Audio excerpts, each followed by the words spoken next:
رسول اللہ صلی اللہ علیہ وآلہ وسلم کے پاس کچھ فقراء نے آ کے عرض کی، اے اللہ کے رسول صلی اللہ علیہ وآلہ وسلم،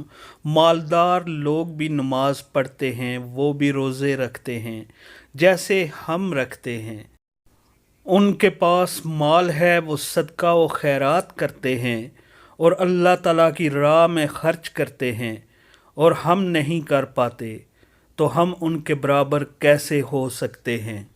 یہ سن کر نبی کریم صلی اللہ علیہ وآلہ وسلم نے فرمایا، جب تم لوگ نماز پڑھ چکو تو 33 بار سبحان اللہ،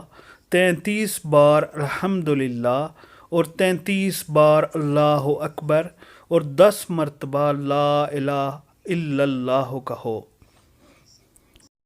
تو تم اس کے ذریعے سے ان لوگوں کو پا لو گے جو تم سے سبقت کر گئے ہیں، اور اپنے بعد والوں سے سبقت کر جاؤ گے۔